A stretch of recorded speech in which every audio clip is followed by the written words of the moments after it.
Like, comment, share, and subscribe. Hit that notification bell in the upper right-hand corner. Follow me on all forms of social media. Check me out at thatdrummerguy.com and enjoy the following presentation.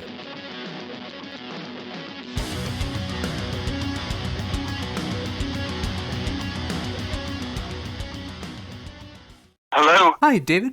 Yes, speaking. This is Josh Rehnquist. How's it going? Hey, Josh, how are you? All right, I'm good.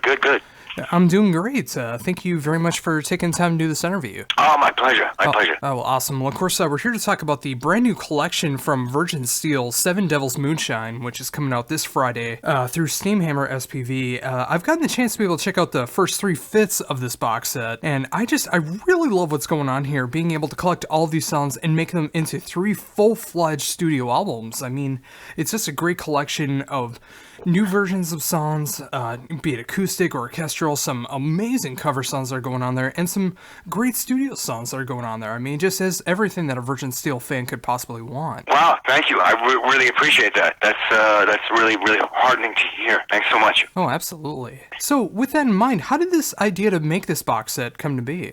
Well, it wasn't supposed to be 5 discs, I'll tell you that. It was, we were just going to reissue the first 2, and then maybe, something with some bonus tracks. I said, all right, we should do a disc, of at least 1 disc, because we always do, even on, all the other records. But then it grew into 2 discs, and I said to SPB, you guys okay with 2? Yeah, sure, go ahead. And then, not too long after, it was like, I got 3, are you okay with 3? Yeah, bring it on. So, it could have been 4. So if you let me quit while I was ahead at that point in time. So it grew organically like a tree, because I was recording like on several fronts. We were doing what became the Gothic Voodoo Anthems record at the same time that we were doing some of the other tracks that appear on Vintage 1 and Vintage 2. The Gothic Voodoo thing was basically my stripped down set list when we performed like that, with a few other things that I added later on, like I Will Come For You, because I thought it needed some other stuff. So that was we were recording like warring on 2 fronts. That was basically live in the studio, and then I went back in and did some more orchestration to that album, and then the other stuff was like the more studio stuff, with a few things that were also captured during those Gothic Voodoo Anthem sessions, like some of the stuff that appears on the Red Wine disc.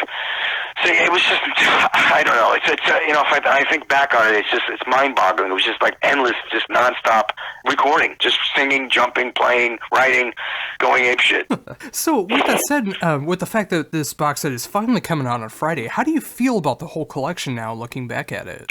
I really like it. I'm really pleased with it. I'm probably our biggest critic. I always want the mix to be something else more than it always is. I delivered the record to SPV, the 3 of them, and then I said, no, you can't use it, and I mixed it again, and I gave them another version, and then after that was mixed and I gave it to them, I gave them another version, which is the actual download version. So, as you can see, I am completely insane when it comes to that side of things. Well, I can definitely say, as a fan, I think it really did pay off, because again, like I mentioned in the beginning, I mean, I love the whole atmosphere of everything that's going on here, with all these different sides of VIrgin Steele being able to be shown off in this box set, and it's so great to be able to hear that when you have the opportunity to be able to sit down and listen from start to finish, and just see all these great different sides. Thanks. I mean, it's very cool for me to hear that, because I wasn't sure what people were going to make about some of this stuff. I tried to make it balanced and provide a good variety of things, so you're not going to frighten anyone too terribly. So that there's the heavy aggressive side, the Vintage 1 with 7 Dead Within and those tracks and whatnot. Then there's the more, I guess you could call it, esoteric side on the Vintage 2, and the bluesy things are on there. Well, the bluesy things are filled throughout, and then there's that. I think I was just speaking to another journalist who was like really kind of like thought like people would be shocked by the Gothic Voodoo Anthems, but I think that's the most user-friendly, accessible, because it's stripped down, but it's still very, very aggressive, and all that stuff is pretty violent still. For me, it's like we do these acoustic shows sometimes with just one acoustic guitar and my vocal, or the piano and the vocal, and this is like that, but only on steroids. It's because it's got more orchestration. So I think it's a nice, well balanced outcome, and I think you're supposed to go deep and unexpected when you're doing a box set. What's the point of just putting out the same sort of thing? I think we should go go long, go deep. Oh, I couldn't agree more, and I'm so glad that you did that as well. And included with that, I mean, there's some amazing revisions of covers that I really do appreciate. I mean, of all different styles. Where did the idea come from to pick these particular songs to be able to show off throughout the box set? I think each one was its own story. Sister Moon, for example, was just a track that I really liked, and I thought, well, with all the stuff, I'm always thinking of those covers as if I had written them. I always like, what would I have done there? And I end up rewriting some. I changed lyrics. I had new chord progressions and sections and stuff, so that was no exception. And I woke up one morning with that song, thinking about the song, and I said, I'm going to do it. And I went in the studio and I started jamming, and that was the result. I think by the evening we had that version. So they were all a little different. Wicked Game, that was jamming on that, and at first I was like, I don't know if I want to do this Wicked Game, but I said, if we're going to do it, we're going to do it this way. Really gothic, really slowed down. I'm changing lyrics and then it was not supposed to be 9 minutes. It was just going to be like 3 or 4 minutes, but it just grew and grew. It's kind of like the new Inagata Devita. It's not 17 minutes, but it's like, that ebb and flow. It's like sex, it's building up, it's building up, it's building up to the climaxes at the end. So they all have a different thing. Profession of Violence, I always loved that album where it came from, The Wild, the Willing, and the Innocent, and just wanted to sing that one, so it's After Dark. That was from a movie that I was watching called From Dusk Till Dawn. And I thought, that's a really cool track, and I like the vibe of the whole movie. I thought, I could rewrite that song, and so I added other bits around that, and it became the Drained White Suite. So that's kind of how my brain works, I think a song I enjoy, and then let's filter it through the VIrgin Steele Forge, and what can we do with that one? Yeah, and I really do love that process, and it's so great to be able to see that you can have these core structures of the songs, but really give it that VIrgin Steele edge. I mean, whether you are making Wicked Game a 9-minute song, or being able to add some more drums and orchestration to something like Nutshell, or just being able to take any of these songs and just being able to give them new life in a different way that I never thought was possible. Thanks. That's beautiful to hear. Yeah, I just it's a passion. So the music is that's all we live for. It's really all I live for. I mean, that wine and whatever. But what can I say? It's for us. It's never been a career. It's a way of life. And when it's a way of life, you're constantly in it and immersed in it and listening and thinking and reacting emotionally to tracks, and that's why they get picked. That's really, to answer your question, I think it's if a song reaches one of us on an emotional level, then we'll explore it. That's the thing. We think it's got something to say, and it tugs at some part of us. Then we'll dive into it, and that's what happened with Nutshell and anything else that's on there. There was a reason. There was a passionate attraction to that track. Oh yes, and that's also why I appreciate that there are so many different suites and medleys and everything that's going on throughout these albums as well, because even if they do include a cover, like it all fits together so very well, and it does feel like it's this great collection of a VIrgin Steele song showing out through these different interpretations. All right, then if that's going on, then I've done my job. I hope. Thank you. I really do appreciate that. Truly, I do.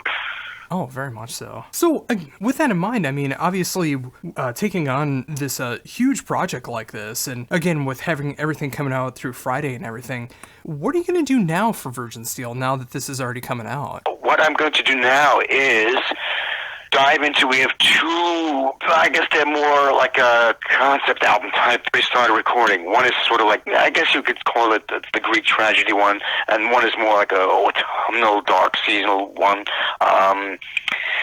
They're massive works. They're not 3 albums, but one of them might be 2 at the moment, the autumnal one. But the other one is like a 70-minute CD. So we're in the middle of that right now. But I'm also sort of doing, still involved with this, because I did this big narration. Well, I was supposed to do like a 7 Devils Moonshine sampler, but there's 88 pieces of music on it. How is it going to be short? I tried to make it like 8 minutes, but it ended up being like an 80-minute narration, like an 80-minute radio show. And now I'm putting visuals to it. Well, I hope to get that ready for Friday. So that's what we're doing at the moment. Oh, that's really cool. I'd love to be able to hear something like that, to be able to go throughout the album like that, through the albums like that. That's such a cool idea. It's like I'm being your guide to the vineyard. You know what I'm saying? So, yeah, I hope to get it done. If my eyes don't fall out of my head, I'll look at this footage, try to decide what it's all like found footage from, music from stuff we shot around where I live and whatnot. It's not like we hired Cecil B. DeMille or anything, or Steven Spielberg. It's all just whatever it is. But it's working. And it's still the still moments is all kinds of bizarre shit. But it's I think it's informative, and I think it might get people who don't maybe understand it as readily as you do to navigate through it. Yeah, and for some people, I think that might be the perfect way to be able to really help them to be able to appreciate what's going on. I mean, some are able to put on the albums and they fully understand what's going on there. Sometimes they just need a little bit of some audio or visual representation to be able to help appreciate what's going on. So I love that you're getting all these different sides covered. Well, we put so much work into this thing, and I don't want it to fall by the wayside, because I know when you do release a massive amount of things like that, sometimes people can be like just frightened of it, and they just don't engage with it because it seems too daunting. But you could just take one of them, and get to know it for a year, and the next one, because all 5 discs you're getting basically for the price of 1 disc. It's a really nice thing that SPV is doing. Oh, very much so. And again, what I really do appreciate it is even if they're connecting albums, it's that all of them have their own different feel to them. So you can have like a favorite of all of them, and it's got all of these different sides to what VIrgin Steele is all about. Whether you're looking for more heavy, more orchestral, more acoustic, more bluesy, whatever you're looking for, it's in there. Yeah, I think so. I thought so, and I really tried my damnedest to make it go that way. So that is how I see it. As I said a moment ago, I think I said it, I am my worst critic. So when I listen to the record, I enjoy it. There are things I say, oh fuck, I only hit another hour or whatever for some of these things. But generally that goes by the wayside after a while. And then I can enjoy it like anybody else enjoys it. Because I do listen to the records that we make, like I listen to Led Zeppelin or anything else for my own enjoyment.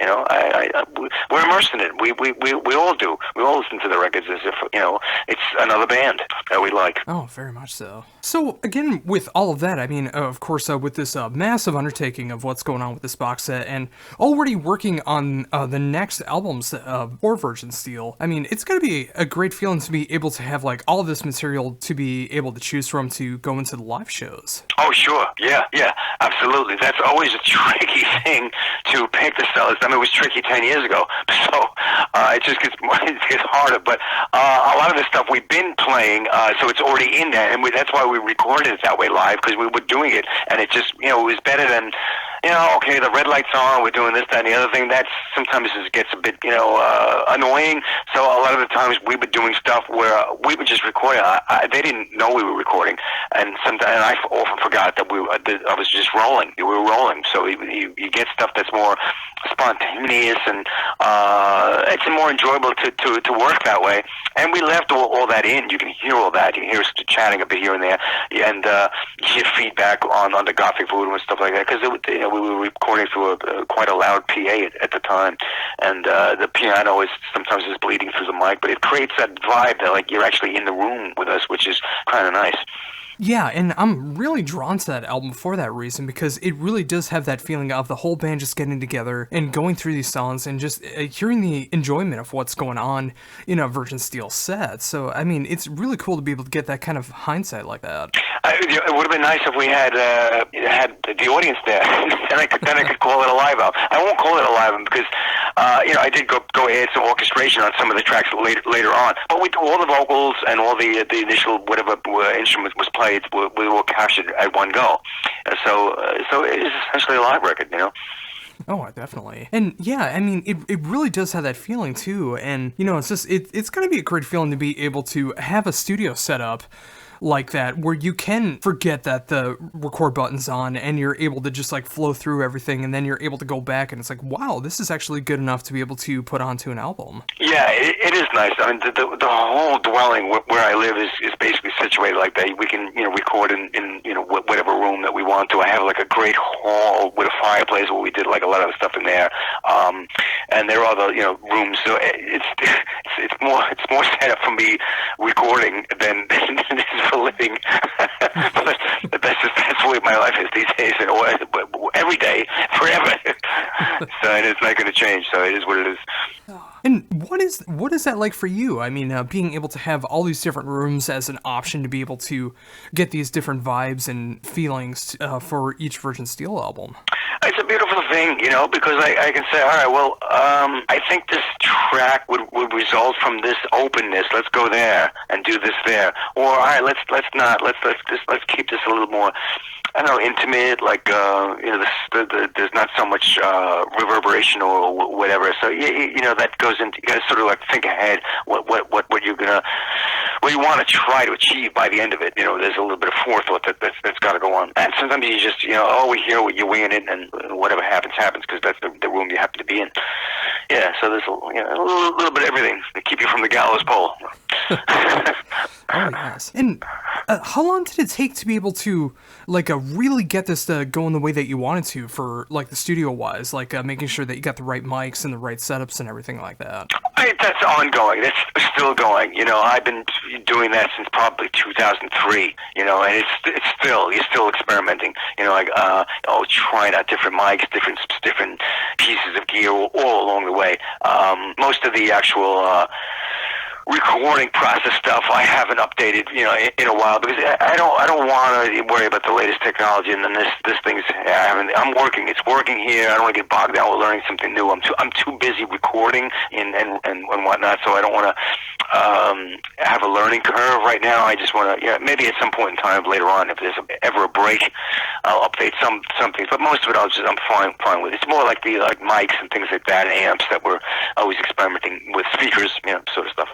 Oh yeah, and that totally makes sense. I mean, especially just between the mics and the amps and everything that goes into that, there's so many different sounds that you can get out of. So, worrying about the other aspects of the studio and the recording process, you don't need to worry about that as much, because you're able to switch out just what's going on instrumentation-wise. Yeah.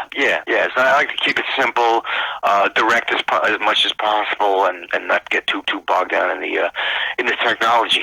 I'm not really. I've been in the studio and had my hands on the board since the first album, but I become an engineer over the course of time through necessity. But I don't really like calling myself that. But you become something of that because you have to. Yeah, and it really does show the love, the passion, and commitment that you have to VIrgin Steele to be able to take on these things that you may not have been too familiar with once you start tackling it on, but out of that necessity, just trying to make VIrgin Steele sound the best that you possibly can by taking on all of this. You got it. Somebody had to do it because the music business sort of changed dramatically over the years, and there wasn't all those kind of massive budgets for records anymore, and going to this commercial studio and making that engineer, studio owner rich. You had to kind of do it another way, and I took the bull by the horns, quite a while back, and said, okay, I'm immersing myself in this.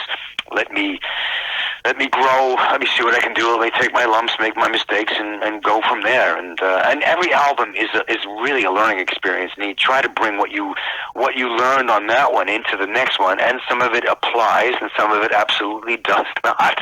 So it's always a trip. It really is. So, with that in mind, how would you describe everything that happened with Devils Moonshine with the learning experience? I learned quite a bit doing it because we did so many different kinds of recording. We did these stripped down things. We did these more elaborate things. So there was all sorts of things. There's I think that what I learned the most about was equalization. You know, what is subtractive EQing, taking things out that don't need to be there, that sort of cloud the mix later on. You know, that kind of thing. My ears kind of went that way. That's what I most take away from these sessions. Yeah, and again, you know, it's just like there's so many songs throughout this entire box set where it just having that stripped down feel to it, being in the production, the instrumentation, whatever the case is, it just gives some classic songs, newer songs, songs that are in the set, whatever the case is. You know, it gives them kind of a new life by stripping things away, which is kind of odd to think about, but it's also a great thing that really worked out. I think that works, especially the Gothic Voodoo works like that because that's the way those songs were written. You know, when I write, I'm writing on the piano and I'm singing, humming, and, you know, getting the melody going. And if they work that way, then I know they're going to work anyway. And when I'm in there with my acoustic piano and my voice and doing my thing, I got a little cassette player with a built-in microphone on there. Again, I don't want to get bogged down in technology. Play, record, stop, rewind, listen. You know, and if I have a song that excites me on there, then now I can go in the studio. I don't go in the studio, turn all the gear on, try to get a sound, and then write. That doesn't work for me. Some people work that way and they're successful at it, but I got to go to the basic thing because I'm. It's more physical. I literally feel like I'm wrestling with the universe when I'm writing. I feel like I'm throwing shit around. I'm throwing, you know, gigantic forces, you know, and that's the only way I can do it. Yeah, and you got to do what feels the most natural for you as well. And it's great to see that recording process is ever evolving. I mean, you know, just trying different setups, whether you're in a different room or using different mics or different techniques or whatever the case is, you know, just making sure that you can keep it as natural for your songwriting as possible and then being able to build up from there. Yeah, and translate that onto getting it on tape or with digital, whatever manner of speaking that you're recording at. I dispensed with mostly headphones years ago when cutting the vocals. I like singing with a handheld mic live in the room with the speakers, crashing around, stumbling around, falling over the wire, you know, jumping up and down, knocking shit off the walls. That's what I do. That's how I get my, you know, the most successful performances out of myself. Yeah, when I'm multi-tracking, stacking vocal harmonies, then I got to put the headphones on and do all that kind of tedious shit. But when it's a lead vocal, I really don't work that way. I try to dispense with the headphones. I could never always really find where I was in the mix, you know, with them. And I don't really like in-ear monitors on stage either. I always like the floor wedges and the side fills. I like to hear the voice coming out of the PA. It's like every singer is different. Every you know, whoever's involved with the recording, you know, is got a different needs. Oh yeah, and that's just going to happen with human nature, and especially now with technology being able to record in any kind of setup that you could possibly want to. And that's a great thing as well because there are so many different options for the live show, for the recording process, for practicing, whatever the case is. I mean, you have that technology to be able to decide how you can build yourself to be the best way that you can be. That's it. You gotta explore it and see how it's going to suit your psyche, personality, your instrument. You know, would be that your keyboard, voice, guitar, drum, whatever it may be. Absolutely, and I can say it again, you know, from top to bottom with this box set, I really love where you guys are here in 2018. It's a great collection to be able to really enjoy for the end of the year, and again, you know, it's just I love the versatility that's going on throughout this album. Any kind of style that you would possibly want from VIrgin Steele is represented on here, be it original material, be it cover songs that make it feel like it was an original VIrgin Steele song, and just seeing all these different vibes that are going on there, and I'm so appreciative that you went through so much effort to make this collection as great as it could possibly be. Thanks so much, Josh. I truly, I'm very, very, very, very, very, very, very thankful. Thank you. It's, you know, because I had a lot of reservations about this because I know we put out a lot, and I know some people weren't going to get it's going to go over their head sometimes. But you know, to hear you say that and you got it, and to know you're out there, beautiful. Thank you so much. Oh, and I mean absolutely every word of it as well. And I believe you. I can tell.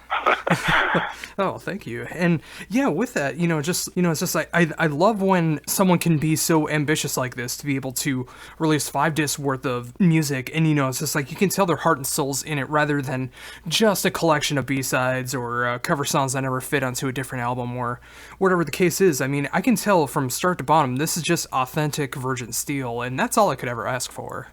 And that's all we'll ever try to do, So that's a marriage made in heaven and hell. The marriage of heaven and hell. Yeah, because there's nothing was laying around on the shelf for 1,000 years. Yeah, everything was done, for this specific release for this reason. And there's stuff that I left off because like I said, we didn't want 4 discs. And at this point in time, I wanted to, I thought this was ambitious enough, and I barely made it through. So, it's good. It's fine. It's done. Now I got to tackle this insane 80-minute video project, and hopefully we'll get that up by Friday if my eyes don't fall out of my head, or the week after at the very latest.